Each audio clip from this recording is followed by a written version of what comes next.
Bueno.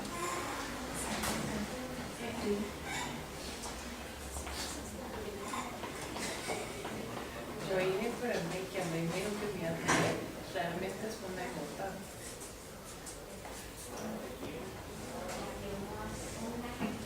Bueno, empecemos. Este ya es mucho más pequeño. La idea es que ustedes tengan una visión un poco más general de el papel de cualquier profesional en la salud y lo que sería la evaluación nutricional de un paciente hospitalizado. En realidad, muchos de los que vamos a ver aquí también aplica para pacientes ambulatorios, pero vamos a ver que hay parámetros específicos, digamos, que son muy importantes y que tenemos que darle seguimiento, que nos van a permitir también hacer lo que estábamos hablando, que es como una guía, ¿verdad? Mental de qué es lo que el paciente debería de tener, sobre todo, básicamente, para solicitar ayuda en los casos específicos y en forma temprana, ¿verdad? Entonces, en general, el estado nutricional óptimo va a depender básicamente de un balance entre la ingestión de nutrientes y las necesidades de estos nutrientes propiamente dichas. Vamos a ver que dentro de la gestión de nutrientes pues van a depender, ya hablamos de los aspectos socioeconómicos, los hábitos y las costumbres alimentarias. En algunas ocasiones nos encontramos dificultades de pacientes que necesitan un aporte proteico alto, pero son vegetarianos, y eso ya me complica un poco más la vida. O tienen intolerancias o alergias alimentarias significativas, y eso pues en general ya nos va a hacer mucho más complicado la existencia. Entonces, al final también de qué tan buena sea la digestión del paciente, donde ahí la función pulmonar pues nos va a ser trascendental, porque la buena oxigenación nos va a ayudar a tener una muy buena digestión, y también qué tan buena absorción tenga el paciente, que ya va a ser o por mecanismos de sus propias comorbilidades o por alguna patología que nos vaya a bloquear los procesos de absorción. Y las necesidades de nutrientes del paciente pues van a depender de la actividad física que el paciente haga, y van a depender del metabolismo basal, va a depender también de su consistencia física, que eso es otra de las cosas que vamos a ir evaluando. Entonces, los objetivos de una evaluación nutricional adecuada van a ser realizar una intervención nutricional oportuna. Eso es lo que yo quiero, saber qué es lo que mi paciente ocupa para hacerlo oportunamente. Disminuir morbilidades asociadas a los tratamientos, brindar una mejor tolerancia a los tratamientos y proporcionar una mejor calidad de vida. Entonces, esto es una de las partes más importantes para cualquiera de los profesionales en salud, porque lo puede hacer cualquiera, no es ni para médicos ni para nutricionistas, es para cualquier profesional en salud que se vaya a enfrentar a un paciente. Y es un tamizaje nutricional, es la detección temprana de pacientes con riesgos de malnutrición. No hay ninguna herramienta exacta porque, como estoy diciendo, es un tamizaje. Entonces, ¿qué es lo que yo quiero? Que se prenda una luz y que digan, bueno, a partir de aquí yo necesito hacer una intervención. O tengo que llamar a nutrición, o tengo que llamar a soporte nutricional, o tengo que llamar a alguien que venga a ver a este paciente, porque en realidad no es un paciente que vaya a caminar correctamente con una dieta de elección normal. La elección del método va a variar según el propósito de la evaluación y del tipo de paciente. Eso es una de las cosas muy importantes. ¿Por qué? Porque vamos a ver, por ejemplo, que los diferentes métodos de tamizaje van a tener más o menos sensibilidad en los diferentes tipos de pacientes. Por ejemplo, a nivel de UCI, ahorita hay un método de tamizaje que se supone que es el PRO, que se llama Nutrix Score, y ese Nutrix Score incluye incluso valoración SOFA, APACHE del paciente, incluye algunos parámetros ahí específicos de la composición corporal del paciente. Es un poco más complicado, entonces hay que ir evaluando cómo poderlo introducir dentro de los centros, ¿verdad? Por el momento, a nivel general, lo que hemos estado intentando trabajar desde la Comisión Central es que por lo menos exista algún método en los hospitales. ¿Sí? ¿Uno puede tener acceso a ese tamizaje? Claro, yo se los paso cuando quieran. Sí. De hecho, bueno, ahí vienen las guías también que se las puedo traer para la otra semana, para los que trabajan en UCI, que son febrero del 2016, pero ahí les ando las guías de soporte nutricional para el paciente crítico. Entonces, más bien si alguien anda ya, les pongo ya. Están bastante interesantes. Estas son algunas de las herramientas que existen, como el Malnutritional Universal Screening Tool, ¿verdad? El Nutritional Risk Screening, que este es otro interesante para UCI y que digamos que está validado. El Mini Nutritional Assessment es específico para pacientes adultos mayores. La valoración global subjetiva es el gold estándar, es muy sencilla y es contra los que se miden el resto de los tamizajes. La valoración global subjetiva generada por el paciente es específica para paciente con cáncer. Hay otra que es específica para paciente renal, que es una valoración global subjetiva para paciente renal. Y el control nutricional, que es el CONUT, que es lo único que hemos logrado que hagan en los hospitales. No sé si los que trabajan en el Candel lo van viendo, y en México y en San Juan, no sé. Pero en general, ¿por qué es lo único que hemos logrado? Porque ahorita les voy a presentar la valoración global subjetiva. Cada uno de estos son cuestionarios y vienen a ser un poco más complicaditos, ¿verdad? Entonces eso nos va a afectar. El CONUT, ya nosotros logramos que los médicos escriban en una hojita CONUT y que al paciente le hagan el examen. Está medio borroso, se lo voy a traer otra vez para dárselos. Pero básicamente incluye albúmina, colesterol y linfocitos totales. Entonces la albúmina, el colesterol y los linfocitos tienen una puntuación. Entonces vamos a ver que se clasifican entre 0 y 12 puntos. 12 puntos es el paciente más malnutrido y 0 puntos es el paciente mejor nutrido. Entonces a partir de ahí, con ese score, pero ya básicamente en los hospitales usted pide CONUT y le da el valor específico y hasta viene la tablita ahí a la par de lo que usted, de cuál es la situación. El CONUT es un método de tamizaje, vuelvo a repetir, ¿por qué? Porque la albúmina es supremamente inespecífica. Este no es útil en realidad en pacientes críticos, porque vamos a ver que todos sus parámetros van a estar alterados, pero en otro tipo de pacientes pues sí. Y si no tenemos otra cosa para tamizar, es mejor que tengamos CONUT que ¿okay? Entonces la albúmina nos va a afectar en hepatópatas, en paciente encamado, ya por estar encamado 8 horas, su albúmina disminuye un 13%. El colesterol en dislipidemias familiares, los linfocitos en pacientes HIV, en pacientes con hematología. Entonces en realidad lo que nosotros queremos es que sea un método de tamizaje que prenda una luz y que permita hacer una valoración nutricional completa posterior.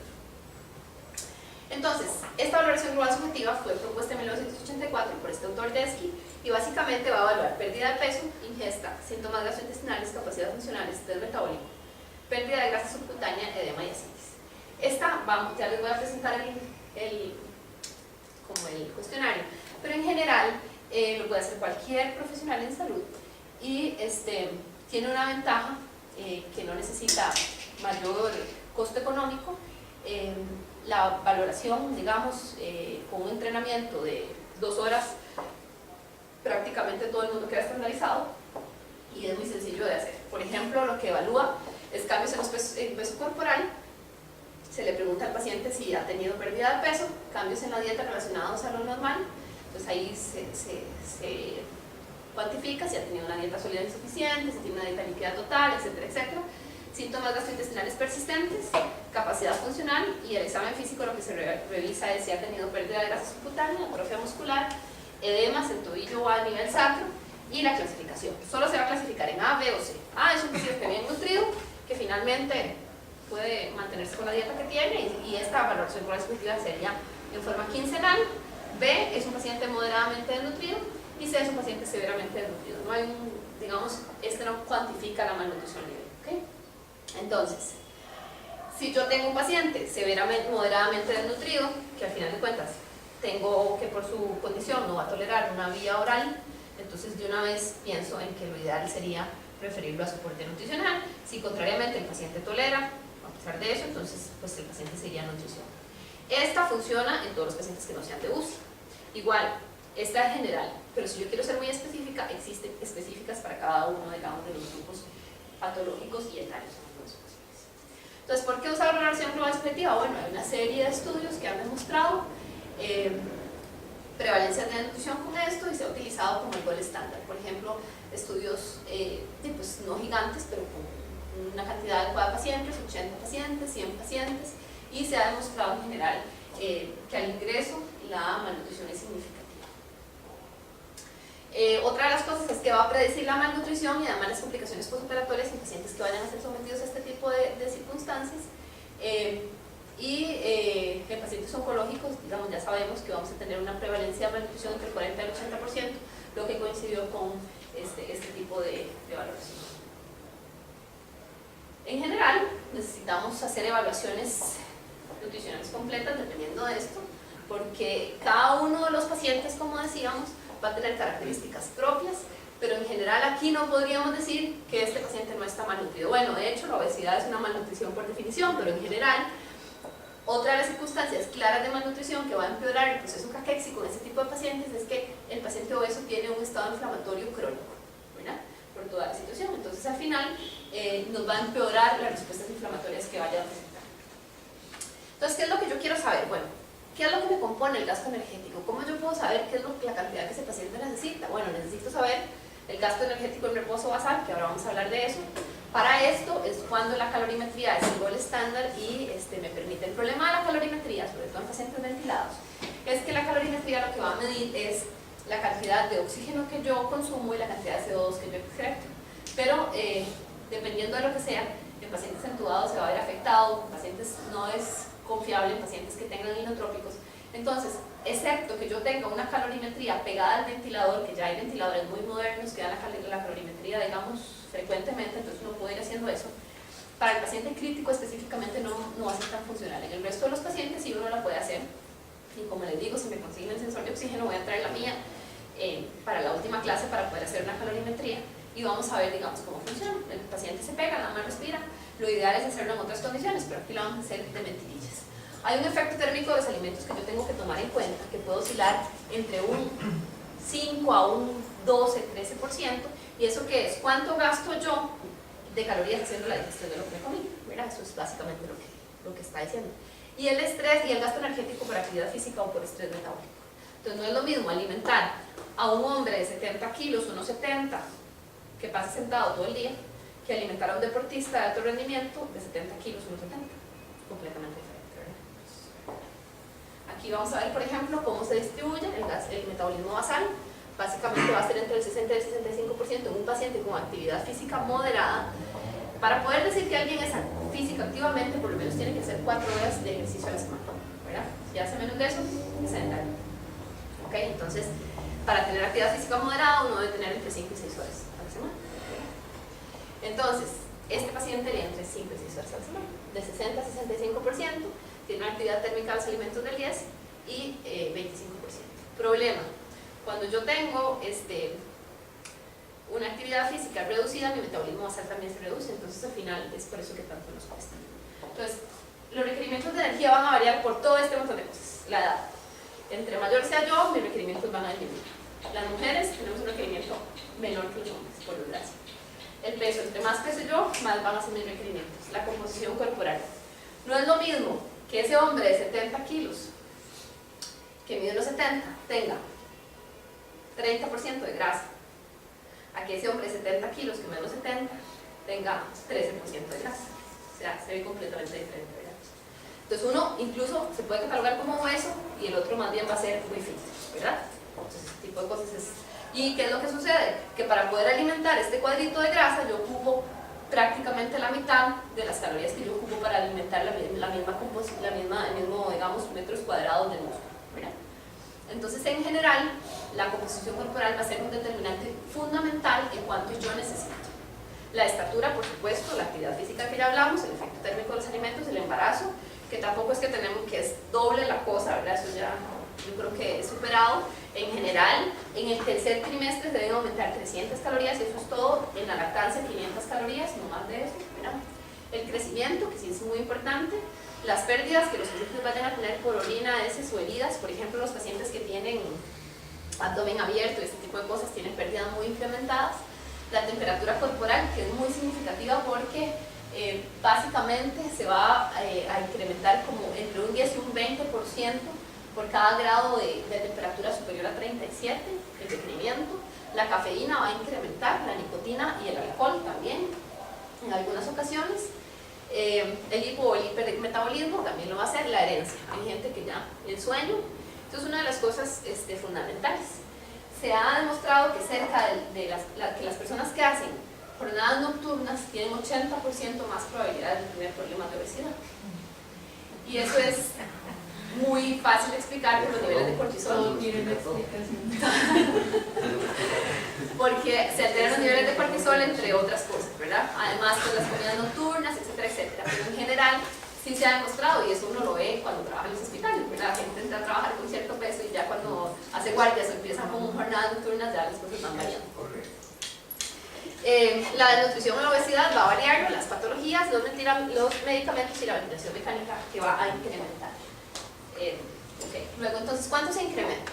Un paciente que sencillamente ha relajado de comer un tiempo, una anorexia además, el factor de estrés, 0.85, que quiere decir, 1, digamos, es el gasto metabólico basal. Entonces, más bien se disminuyó, hizo un hipometabolismo y entonces tiene requerimientos por debajo de lo que nos va a marcar ese metabolismo basal.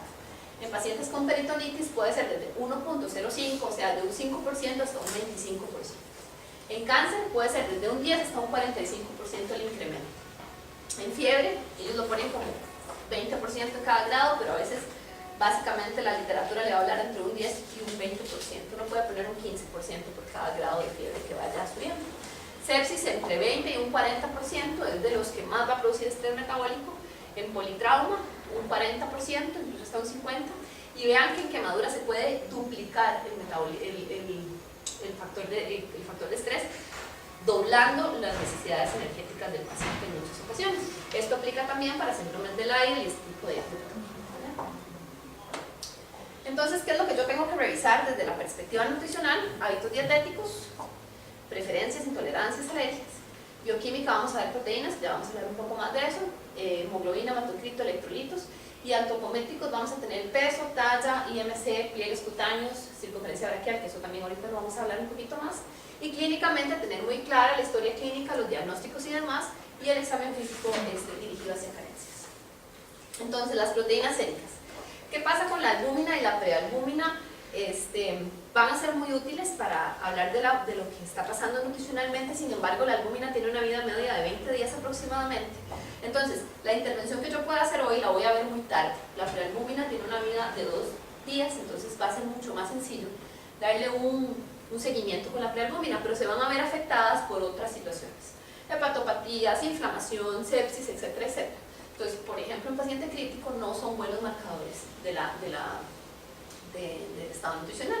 La proteína C reactiva se nos va a afectar por cualquier cosa, ¿verdad? Entonces, al final va a funcionar, pero no exactamente en paciente crítico tampoco. La transferrina es ideal porque la vida media es muy corta, cerca de 24 horas más o menos, y la proteína ligadora de retinol es la que tiene una vida media más corta. La transferrina hay en el hospital, pero está como restringida para hemato y en realidad no es algo que nos vaya a utilizar, y la proteína ligadora de retinol es supremamente cara y casi que está restringida para investigación. Entonces, cuando ya tenemos este tipo de circunstancias, una de las maneras que nosotros utilizamos para evaluar el aporte proteico es el balance nitrogenado. Entonces, sacamos cuánta proteína se le está dando al paciente, y por cada 6.25 gramos de proteína que yo le doy a mi paciente le doy 1 gramo de nitrógeno. ¿Okay? Entonces hacemos esa relación para obtener cuánto es el nitrógeno ingerido. A partir de ahí, en la orina de 24 horas, evaluamos el nitrógeno excretado y se pone más 4. Estos son pérdidas insensibles. Algunas fórmulas hablan de que por cada litro de líquido abdominal uno debe sumar más 2 a esas pérdidas insensibles. Entonces, por ahí más o menos uno evalúa. Lo ideal es que el balance nitrogenado esté positivo. ¿Hasta cuánto? Hasta más 10 es aceptable. Positivar el balance suena bonito y fácil, pero no es, ¿verdad? Hay que estar trabajando en eso, y por eso nosotros, por ejemplo, en el Calderón les dejamos una orina por semana a los pacientes para poder evaluar qué es lo que está pasando con esto, ¿verdad? Y en general, en el paciente crítico, ese es uno de los mejores indicadores para saber, digamos, cuánto es lo que estamos aportando y si la cosa va bien, sobre todo tomando en cuenta que el resto podemos dar seguimiento con la proteína C reactiva, pero que en general no va a ser un marcador puramente nutricional. El CONUT en general, que eso es otra cosa que es importante que quede claro, es un tamizaje, no es tampoco un método para seguimiento nutricional, que a veces lo vemos en el hospital, que se los dejan cada 8 días, uno dice, bueno, no importa, pero eso es otra de las cosas. Al final a nosotros nos interesa que por lo menos ahora se habla un poco más y se preocupa un poco más por el aspecto nutricional del paciente, entonces ahí la cosa va un poco mejor. Entonces, en general, en la fase de caquexia, la hipoglobina y melanina son evidentes, entonces ahí ya llegamos un poco tarde. Pero sí hay que tener claro que un paciente con niveles de albúmina menor a 3 es considerado como un paciente con desnutrición severa, y eso es una de las cosas importantes. Ya la albúmina en el CONUT tiene doble puntaje, ¿de acuerdo? Entonces, ya en este caso a uno se le prenden los ojos porque finalmente vamos a estar ante un paciente caquéxico. Todo paciente con una pérdida de peso mayor al 10% y una albúmina sérica menor o igual a 3.4 requiere una intervención nutricional oportuna. Y esto, vean que es desde el 2001. Ahora esto va a disminuir al 5% con la nueva definición de caquexia. Eso es una de las cosas más importantes. Desde la perspectiva antropométrica, lo ideal es que uno pudiera utilizar camas metabólicas, que ya en la UCI hay alguna, y creo que para la UCI van algunas otras también. Entonces nos van a dar el peso del paciente mucho más fidedigno. Lo ideal es tener lo más aproximado posible, ¿verdad? La antropometría en muchas ocasiones en los pacientes ventilados y demás no es tan fidedigna, sin embargo, es el único método que tenemos hasta el momento, ¿verdad? Entonces, ¿qué deberíamos de conseguir? Peso, talla, IMC. En algunos pacientes, ¿verdad?, que son los que nos pueden poner de pie, que desgraciadamente son la mayoría en estos casos, obtenemos la circunferencia de brazo y la altura de rodilla por medio de este tipo de aparatos que ahí ustedes van a ver a las nutricionistas jalándolos, ¿verdad? Esto se llama un tallímetro para poder medir la altura de rodilla, y entonces se coloca al paciente. Se toman pliegues en algunas ocasiones cuando uno quiere saber la composición corporal, pero en realidad en los pacientes hospitalizados los pliegues no son tan fidedignos. Y para conocer la composición corporal lo que uno necesita hacer es bioimpedancia, que esperemos que lo podamos hacer ya este año, si Dios lo permite. Esta es la clasificación de IMC normal, ¿verdad? Básicamente vamos a considerar el IMC, todos saben peso entre talla al cuadrado, ¿verdad? Pero básicamente cuando es menor de 16 tenemos una malnutrición grado 3, cuando está entre 16 y 16.9 es grado 2, entre 17 y 18.4 grado 1. Este es el IMC adecuado entre 18.5 y 24.9, 25 a 29.9 sobrepeso, de 30 a 34.9 obesidad grado 1, de 35 a 39.9 obesidad grado 2 y mayor de 40 obesidad grado 3. Sin embargo, en pacientes con EPOC esto va a variar, ¿verdad? Y esta es la tabla que se considera correcta. El paciente con EPOC se considera ya con bajo peso cuando el IMC es menor a 21 y en adulto mayor cuando es menor a 23. Normal entre 21 y 25, el adulto mayor es normal entre 23 y 28, sobrepeso mayor a 25 y menor a 30, y adulto mayor a 28 y menor a 30, y ya los niveles de obesidad sí son iguales, ¿ok? Entonces en esto hay que tomarlo en cuenta, ¿por qué? Porque lo que se intenta es cubrir un poco mejor, digamos, la posibilidad de que presenten algún tipo de carencias. Este es el IMC normal para cualquier adulto mayor, independientemente de la patología que presente. Pero en adultos que no tengan patología pulmonar, el que les presenté anteriormente, el ideal que no tengan EPOC específicamente. Y cuando yo considero, esto es una de las cosas más importantes y nosotros lo tomamos mucho en cuenta, sobre todo en los pacientes que llegan referidos a la consulta externa para algún tipo de tratamiento, y es el porcentaje de cambio de peso. Esa es la fórmula, que es el peso usual menos el peso actual entre el peso usual por 100, ¿verdad? Entonces, si la pérdida de peso ha sido en una semana de un 1 o un 2%, ya yo considero que eso es una pérdida de peso significativa. Obviamente tenemos que recordar que eso es una pérdida involuntaria, ¿verdad? No es que la señora sea gordita y diga, ay, mira, me puse a dieta y perdí 1% en la semana. Bueno, ahí habría que evaluarlo. También a veces sucede al revés. Por ejemplo, no hace mucho había una paciente que tenía un cáncer de colon internada y resulta que la señora estuvo muy contenta porque inició la sintomatología con también un tratamiento nutricional y perdía 10 kilos al mes. Entonces ella dijo, sí, esto es un éxito, ¿verdad? Entonces cuando llevaba 30 kilos, un día empezó a sangrar y tuvo un cáncer de colon. Entonces hay una pérdida de peso normal, que uno debería de considerar normal si está sometido a un tratamiento, pero perder un porcentaje significativo no, ¿verdad? En un mes 5%, en 3 meses 7.5% y en 6 meses 10%. Sin embargo, actualmente se considera 5% en 12 meses, así de sencillo. El primer criterio, el criterio mayor para pensar en caquexia. Entonces al final, si bien esto es otra cosa asociada a otro tipo de patologías, si el paciente tiene una patología exacerbada, con solo que haya perdido el 5%, tiene un criterio mayor para considerar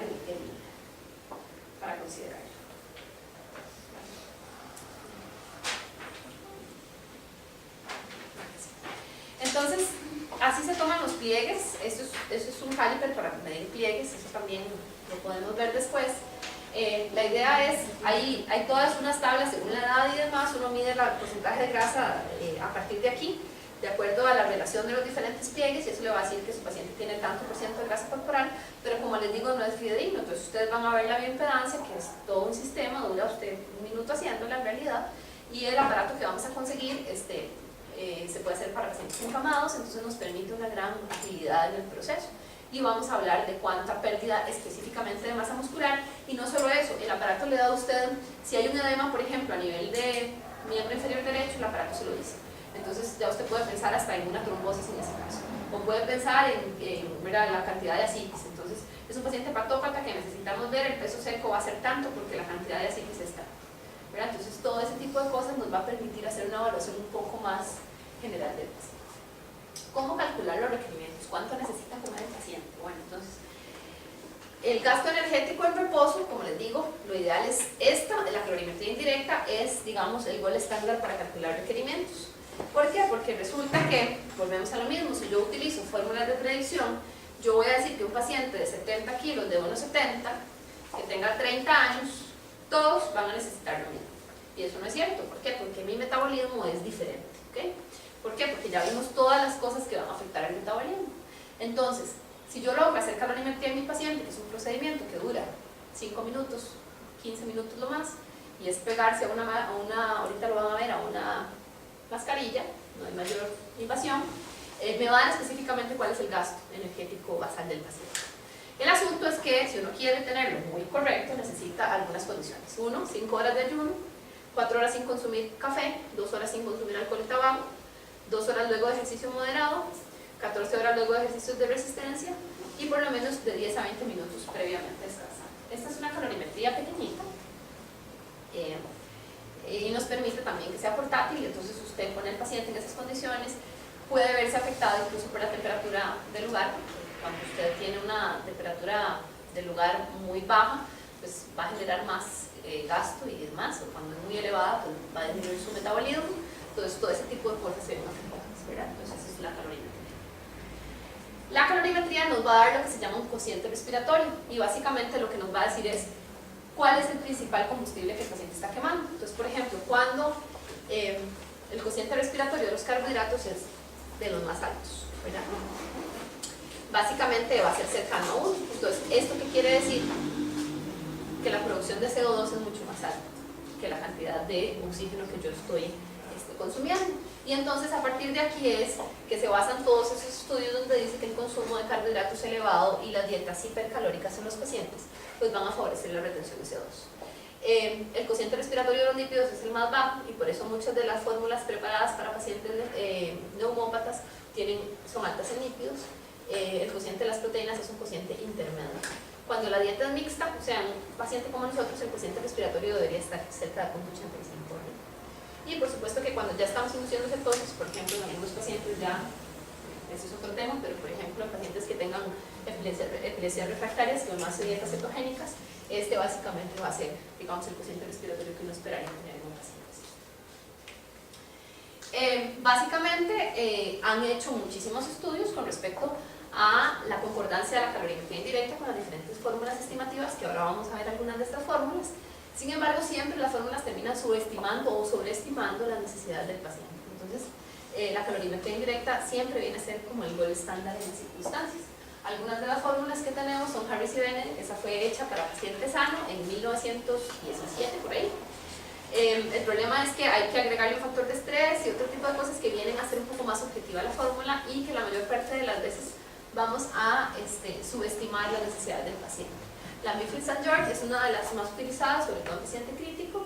La de la FAO-MS también, esta es la que usamos casi siempre, que es la de kilocalorías por kilogramo, ahorita lo vamos a ver. Y Denton Jones es una fórmula recientemente descrita, ella es una investigadora muy reconocida en el campo de nosotros y en general el problema es que son fórmulas muy complicadas, entonces hay que hacer una variación si el paciente está quemado, si tiene traumas y esto y lo otro, entonces digamos que pierde la practicidad y tampoco son tan específicas. Entonces este cálculo de kilocalorías por kilo viene a ser un tanto subjetivo, pero en general es útil. En estrés leve de 25 a 30 kilocalorías por kilo, en estrés moderado de 30 a 35 y estrés severo de 35. En obesos, esta es una buena ecuación, pero tenemos que calcular peso ideal. ¿Okay? Ningún paciente obeso se puede calcular con peso real, siempre con peso ideal y se calcula a esta cantidad para darles una alimentación un poco más hipocalórica. Ya a partir de 30 en realidad se va a utilizar en pocos pacientes, la gran mayoría de los pacientes los vamos a mantener entre 25 y 30 kilocalorías, que es lo recomendado. 30 es digamos como el límite mayor. 35 kilocalorías o más vamos a utilizar en politrauma, en paciente quemado o en un paciente que tenga múltiples comorbilidades que veamos que no se puede alcanzar el requerimiento.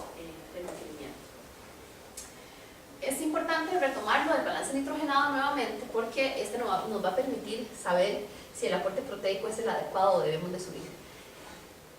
Las distribuciones de los nutrientes, esto siempre tiene que sumar un 100% porque va a decir de todas las calorías que yo le estoy dando, cuánto vienen de los carbohidratos, cuánto vienen de los lípidos y cuánto vienen de las proteínas. Entonces, a partir de aquí, yo lo que voy a hacer es hacer una relación con esto.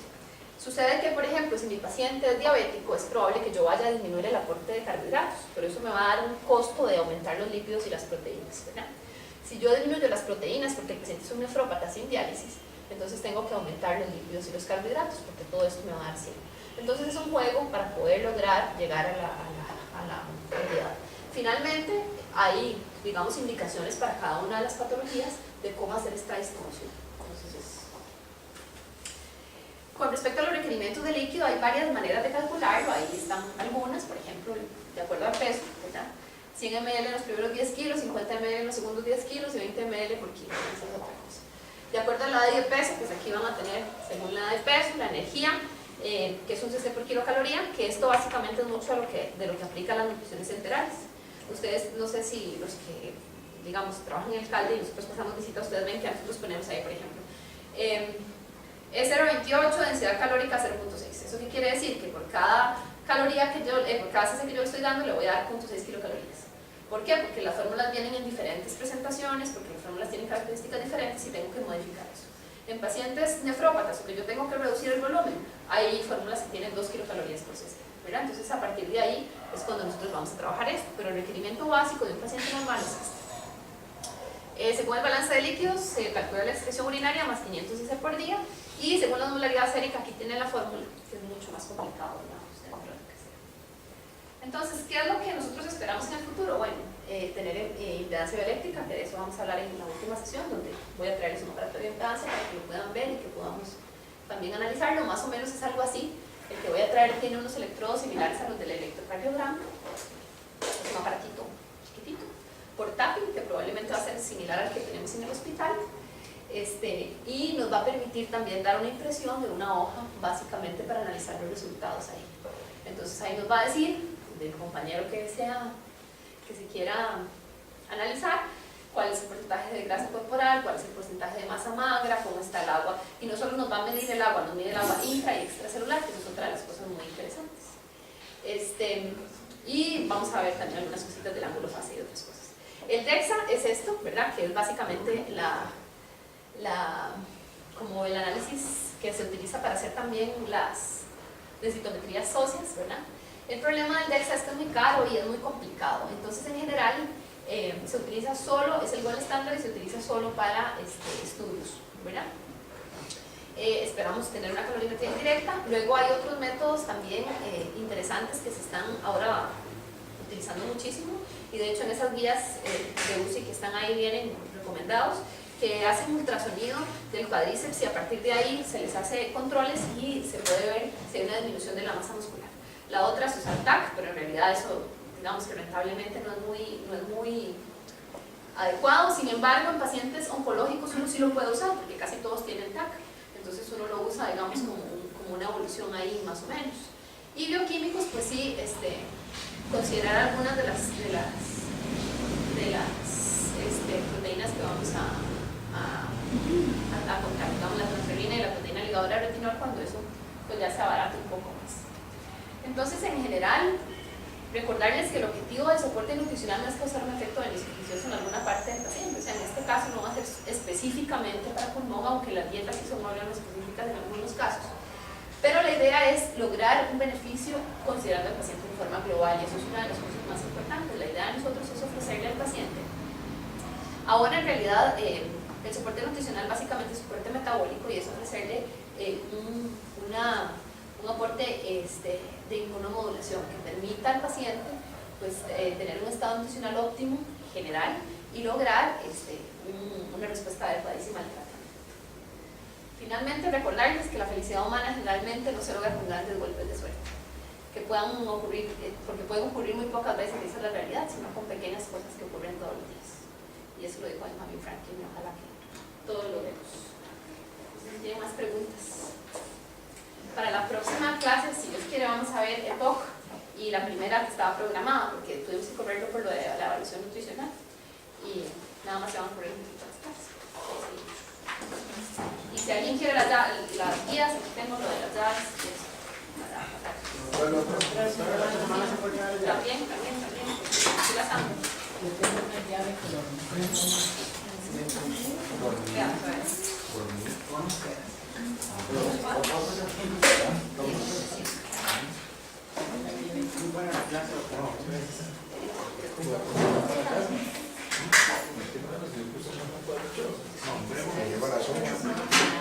El zinc es el que va a ser ahorita.